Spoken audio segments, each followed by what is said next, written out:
कभी भी price action में जितने भी यूट्यूब चैनल मैंने देखा आज तक, किसी में प्राइस एक्शन में ये नहीं बताया गया कि अगर जो कोई कैंडल ब्रेकआउट कर रहा है तो उसके आगे सपोर्ट एंड रेजिस्टेंस यानी डिमांड जोन है या नहीं है। अगर जो 1 घंटे के चार्ट में डिमांड जोन है तो प्राइस ब्रेकआउट नहीं होगा,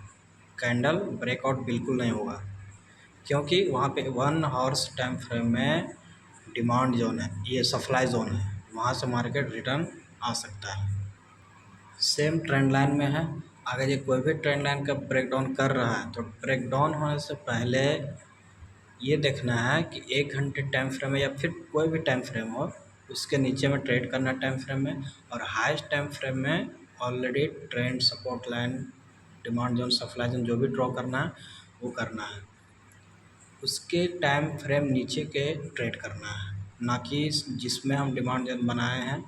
उसी में हम ट्रेड करें। बिल्कुल नहीं, ये एकदम बिल्कुल गलत हो जाएगा। जिसमें हम time frame high time frame में demand zone supply zone draw किए हैं या ट्रेंड लाइन ड्रॉ किए हैं,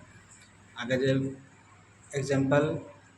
1 घंटे टाइम फ्रेम में हम demand zone supply zone draw किए हैं तो बिल्कुल मेरे को 15 मिनट में ट्रेडिंग करना और 1 मिनट में बाय करना है, सेल करना है, जो भी ट्रिगर करना है 1 मिनट में करना है। अगर ट्रेंड लाइन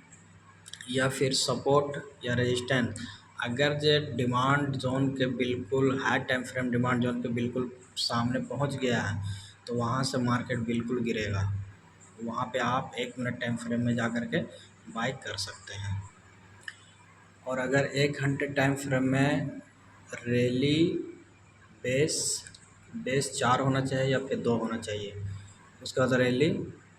और जहाँ पे बेस बना हुआ है 2 बेस 1 घंटे टाइम फ्रेम में, उसके नीचे में या वहीं आजू बाजू में ज़रूर उसका प्राइस आएगा, फिर वहाँ से आप बाय कर सकते हैं। और एक होता है रेजिस्टेंस पे बनना या सपोर्ट पे बनना, जहाँ पे हाई टाइम फ्रेम पे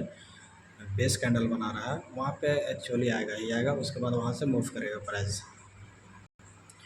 9 और 15 ये में जो स्ट्रेटजी है उसको आप सपोर्ट जहाँ पे है या फिर रेजिस्टेंस, अगर जो हम ऊपर ब्रेकडाउन कर रहा है, अगर जो मेरा 9 या 15 जो भी है वो अगर ये कह रहा है कि नहीं ऊपर का बाय करो, तो वहाँ पे 950 के पास 15 मिनट के टाइम फ्रेम में बाय करने से पहले वहाँ पे मुझे ये देखना है कि कोई भी लॉन्ग या फिर हाई टाइम फ्रेम पे डिमांड या सप्लाई जोन तो नहीं है। अगर सप्लाई जोन होगा तो वो फिर ब्रेकडाउन या ब्रेकअप काम नहीं करेगा, इसलिए नहीं करेगा, वो 9 में भी काम नहीं करेगा, वो ट्रेंडिंग में काम करता है जहाँ पे कोई सपोर्ट या रेजिस्टेंस ना हो। 9 में अगर ये दूरी बना लिया है तो 9 में एक मैग्नेटिक होता है जो कि उसके सामने आएगा प्राइस, तब फिर बाइक फिर मूव करेगा, इसलिए ध्यान रखना है। और ट्रेंडिंग में ही बाय सेल करना है 9 में स्ट्रेटजी में। टाइम फ्रेम देखना बहुत ज़रूरी है, ट्रेंड मार्केट देखना ज़रूरी है, ईएमए देखना ज़रूरी है, डिमांड सप्लाई जोन देखना ज़रूरी है, बिग बार देखना ज़रूरी है, टाइम कैंडल क्लोजिंग देखना ज़रूरी है, पैटर्न चार्ट देखना ज़रूरी है, न्यूज़ देखना बहुत ज़रूरी है, ट्रेंड लाइन देखना ज़रूरी है, एसएल और टारगेट प्राइस भी लगा के ट्रेड लेना है। ये है बेसिक प्राइस एक्शन, बाकी एडवांस आप जितना सीखोगे उतना अच्छा रहेगा। So thank you.